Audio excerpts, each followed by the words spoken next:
இன்னைக்கு வந்துட்டு நான் கீரை கீரை கடைய போகிறேன். இன்னைக்கு கீரை கடைய போகிறேன். அதில் என்னென்ன கீரை நான் போட போகிறேன்றது வந்து நான் காட்ட போகிறேன். ஒவ்வொரு இடத்துலையும் நான் வந்து கீரையை தேடி தேடி பறிக்க போகிறேன் கீரையை. இது வந்து கிளாப்பா சைடு தான் பாருங்க. ஓகே, கிளாப்பா சைடு தான் நான் தேடுறது எல்லாமே. கிளாப்பா சைடு தான். இந்த இடத்துல என்ன இருக்குன்னாக்கா பாருங்க, பசலைக்கீரை. சரிங்களா, பசலைக்கீரை.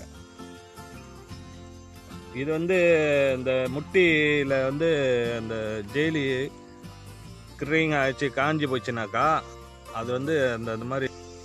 இப்போ நம்ம இந்த பசலைக்கீரையை கொஞ்சம் நம்ம போட்டுக்கலாம். இதை அப்படியே கூட பரட்டி சாப்பிடலாம். நம்ம கீரை கடையிறதுனால கடையிறதுக்கு நம்ம கொஞ்சம் கொஞ்சம் போட்டுக்கலாம். நிறையா இருக்குது பாருங்க. எல்லாம் வந்து கிளப்பா சைடில் தான் இருக்குது.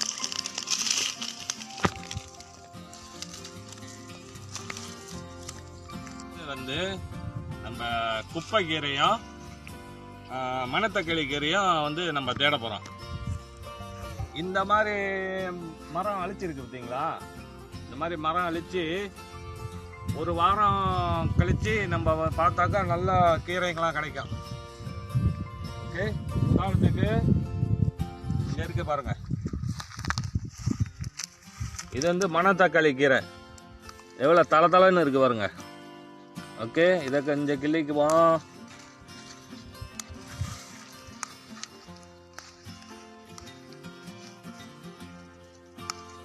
தளன்னு இருக்கு. ஏன் இதை நான் அப்படி சொல்கிறேன்னாக்கா, இந்த சில பேர்த்துக்கு கீரைலாம் கிடைக்காது. அதனால இந்த மாதிரி இடத்துல தான் கிடைக்கும்னு சொல்ல வரேன்.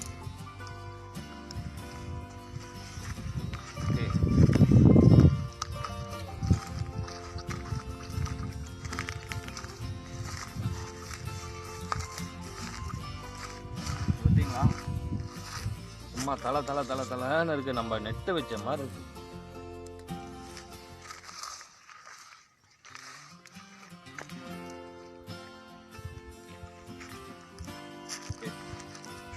இது ஒரு படி போதுங்க.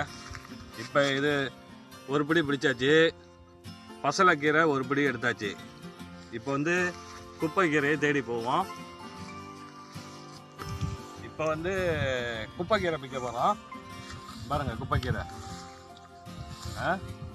ஓகே, குப்பைக்கீரைன்னா அது வந்து குப்பையெல்லாம் இருக்காது. இந்த மாதிரி இடத்துல தான் இருக்கும்.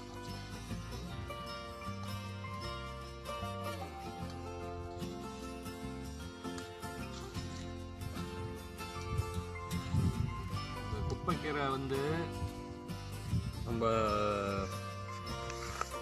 தோல் சீக்கை வந்து குணப்படுத்தும். இந்த குப்பைக்கீரை தோல் சீக்கு, தோல் வியாதி அதெல்லாம் வந்து நல்லா குணப்படுத்தும். சாப்பிடணும், அப்போதான் குணமாகும்.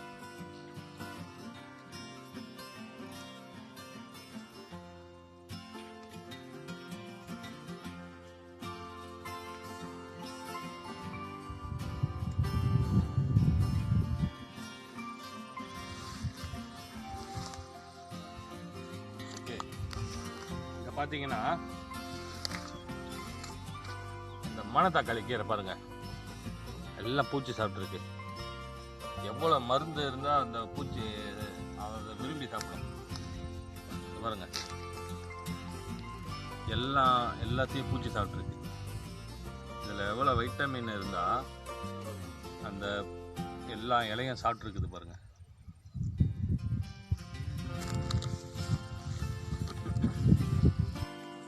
வந்து குப்பைக்கீரை வந்து தேடியாச்சு. இப்போ வந்து பொன்னாங்கண்ணி கீரை தேடுவோம். பொன்னாங்கண்ணி கீரை. இப்போ வந்து குப்பைக்கீரை, பசலைக்கீரை, மணத்தக்காளி கீரை, 3 விதமான கீரையை வச்சாச்சு.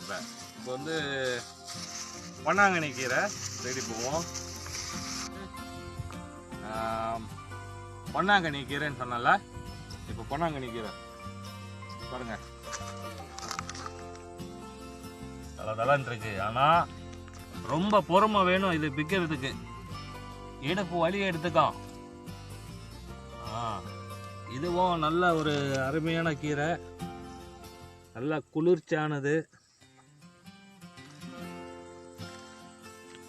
இதையும் சேர்த்து கடைஞ்சோம்னா அந்த கீரை கறி சும்மா அப்படிதான் இருக்குங்க சாப்பிட்டாக்கா.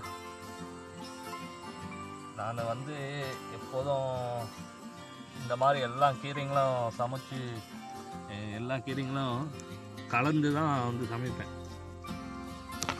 ரொம்ப பொறுமை வேணும்.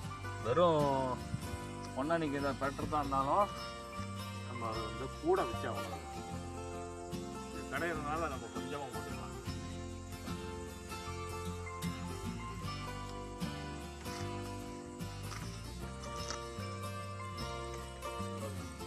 பொன்னானி கீரையும் ரொம்ப பிச்சாச்சு. அடுத்தது முக்கியமான கீரை இருக்குது இந்த கீரை கடையிறதுக்கு. அது என்ன கீரைன்னு சொன்னாக்கா புளிச்ச கீரை. அதுதான் கடைசி. இப்போ இவ்வளோ கீரை பிச்சாச்சு. இது ஒரு சிம்பிளான ஒரு கடையிலுக்கு.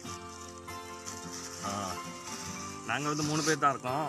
அதனால் சிம்பிளாக நிறையா குடும்பம் இருக்கிறவங்க நிறையா கீரை வேணும். ஓகே, புளிச்சக்கீரை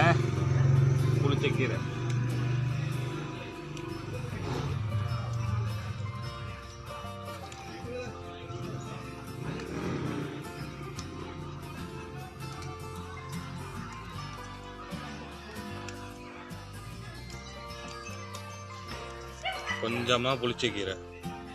ஓகே.